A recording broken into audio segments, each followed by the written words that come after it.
When I take a pint of blood out of your body, you lose the red blood platelets. Anybody common sense knows you run the Boston Marathon the next day, you got a problem. The dollar is weakening, okay? It's like the oxygen's getting sucked out of the rooms. The point of Bitcoin is to fix the money. And money is energy, and energy is life. And if I keep sucking the energy out of the economy, I'm sucking the oxygen out of your system. Either, under the best case, you perform poorly. Under the worst case, I suffocate you to death or freeze you to death. That's the problem. That's why empires collapse. Ladies and gentlemen, in the world of Bitcoin, few names shine as brightly as that of Michael Saylor.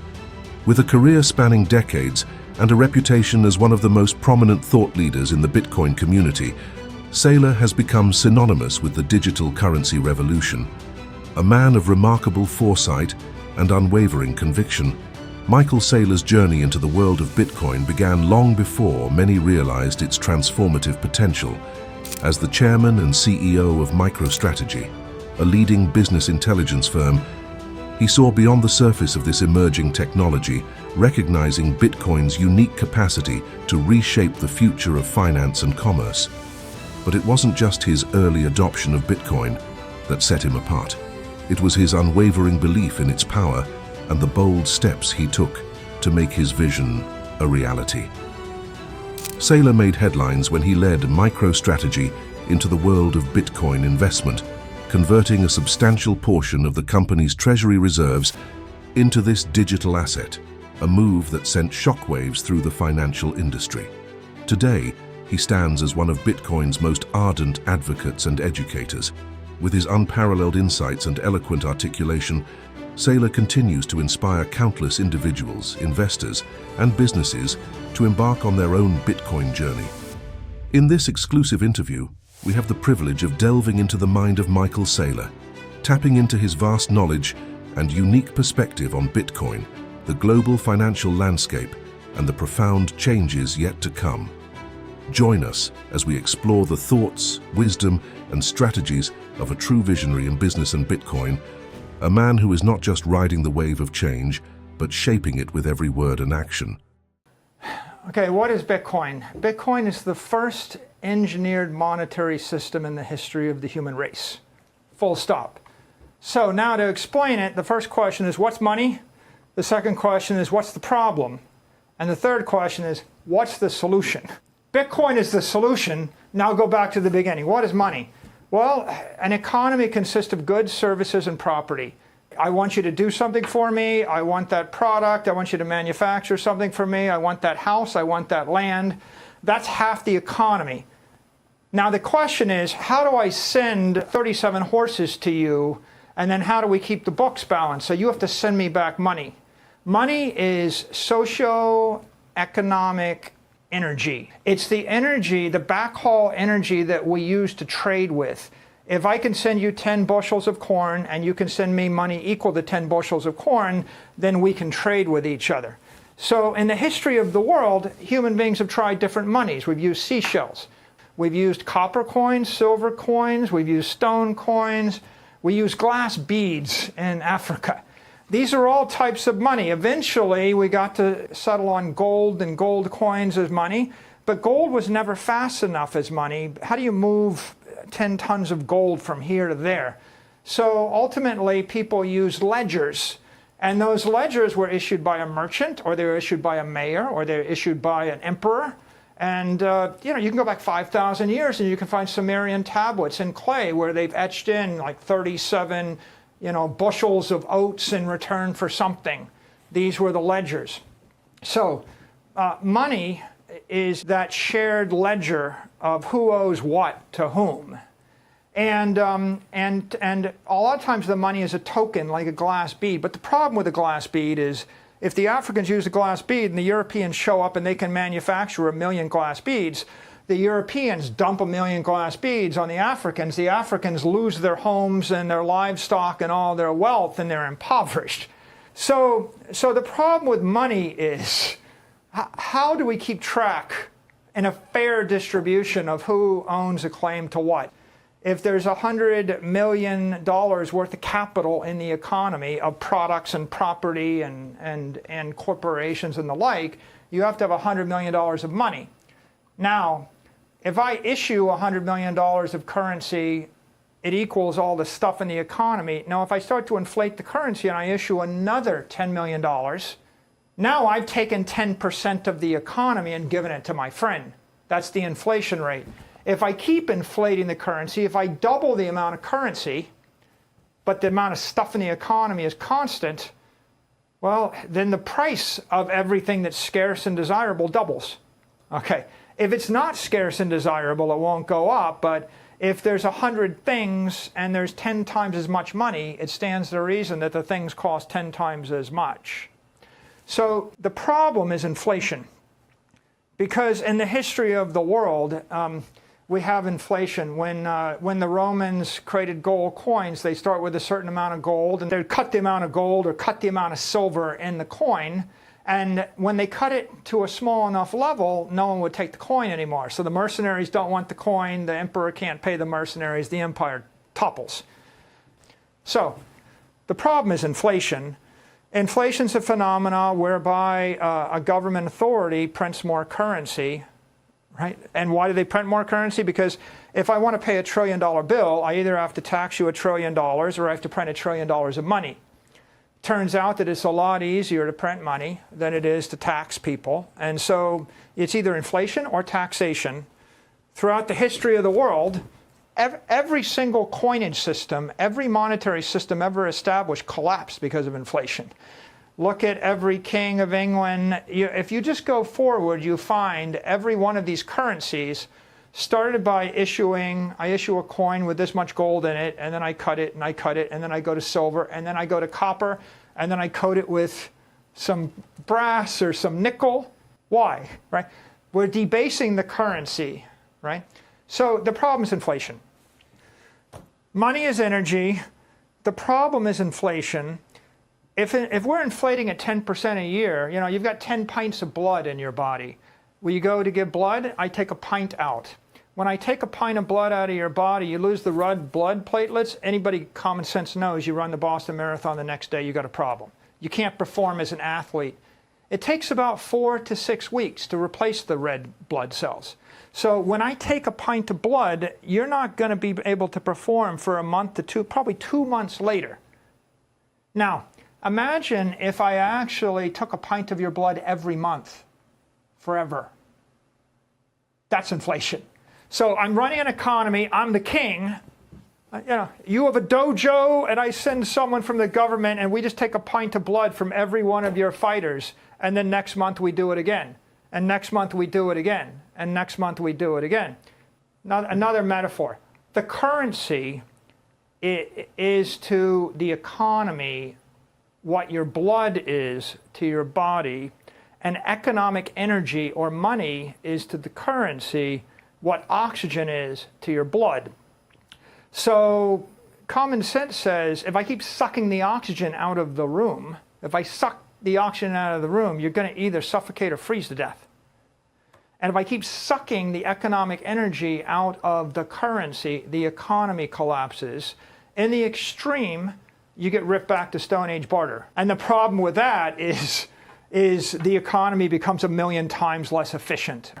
The US dollar is the world's reserve currency. The US dollar is expanding. It was expanding 10% a year for a decade, now expanding at 14% a year. It expanded 34% over the past 12 months.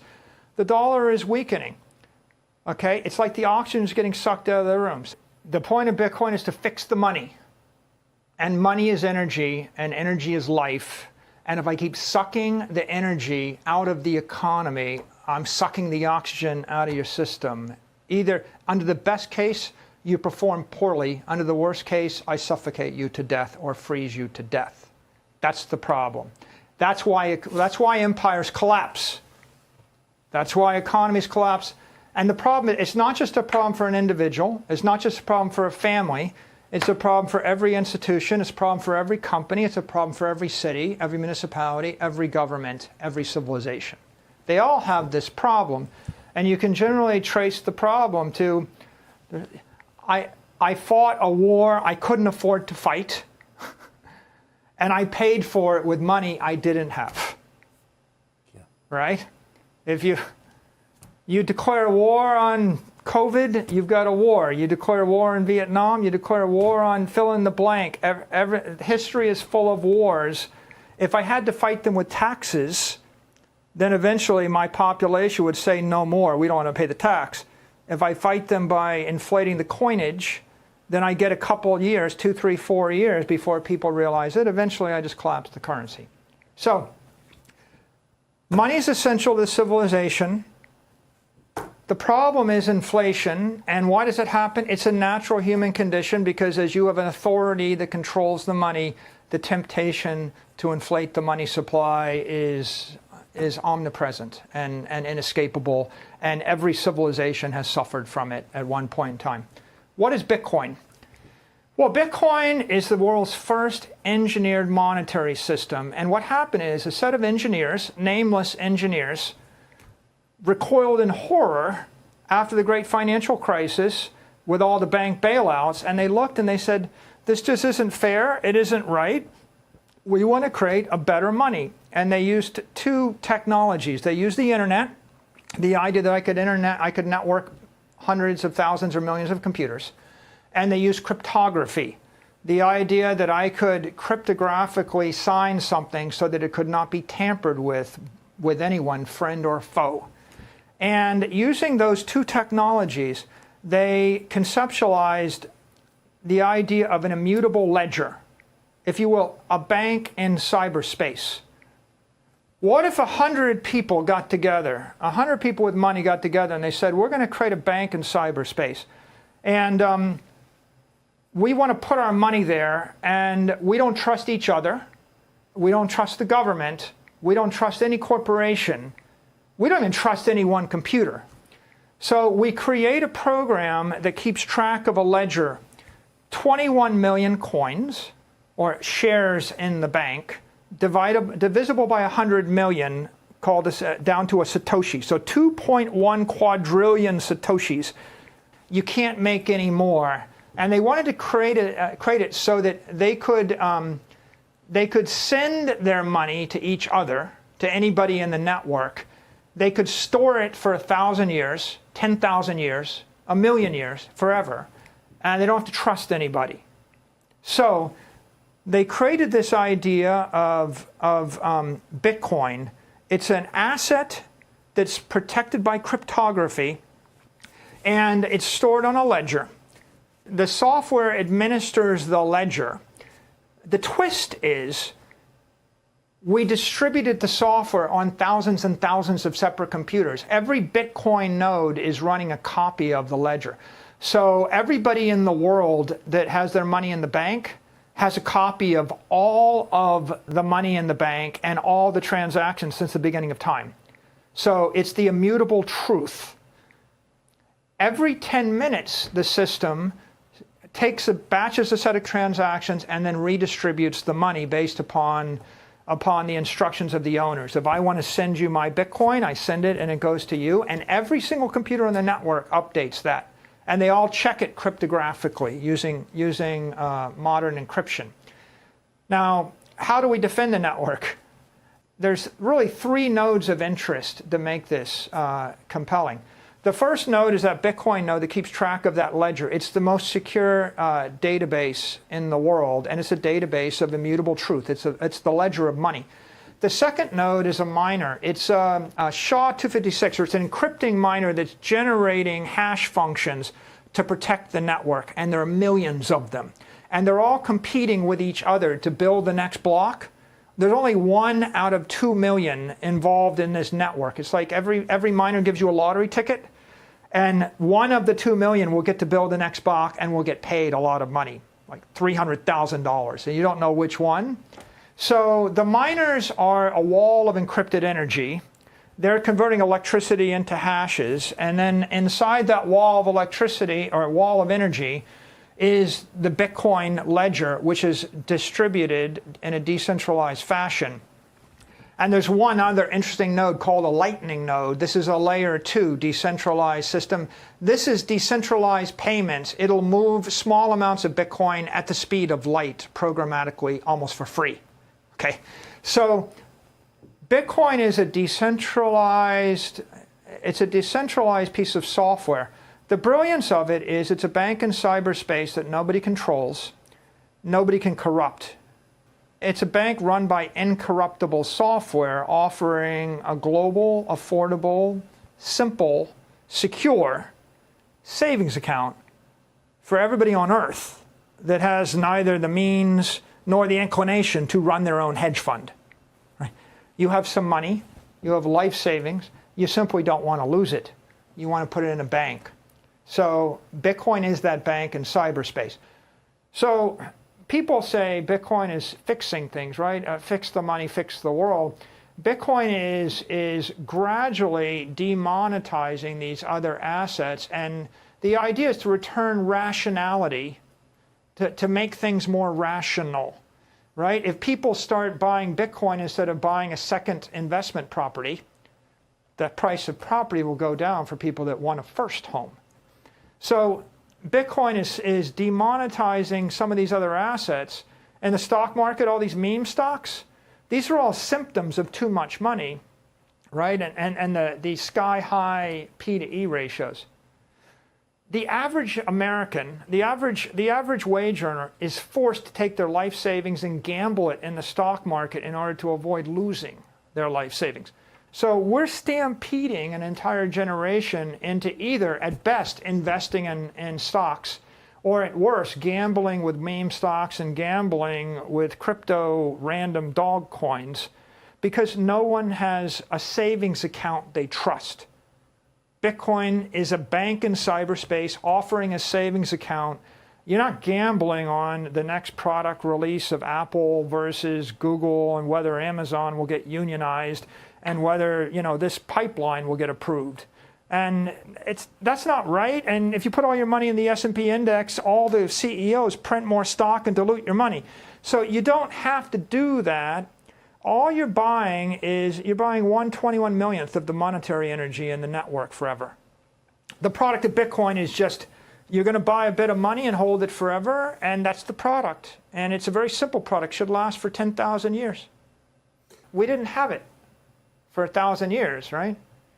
We never had it before. Like, it's before, you have to build with crumbling sand on swamps. It's just, you're building on stuff that's sinking underneath you. And what causes so much passion, right? What causes people to, you know, be willing to do anything to make this successful is this thought that we finally found something true and beautiful with integrity that gives us control of our life back in a world where we feel like we've lost control to politicians, we've lost control to circumstances, and everyone's looking for some way, something they can believe in that's truly theirs. Michael Saylor's deep understanding of Bitcoin's potential to reshape our financial landscape leaves us with much food for thought. His commitment to driving change through technology is both inspiring and enlightening. We thank Saylor for sharing his valuable perspectives and look forward to witnessing the continued evolution of the digital realm of economics. Stay tuned for more thought-provoking conversations and insights right here at Bit Intelligence. If you want to learn more about why Bitcoin will fundamentally change our world, watch this video here. Don't forget to like this video and subscribe to our channel to watch more videos like this every week. We'll see you next time.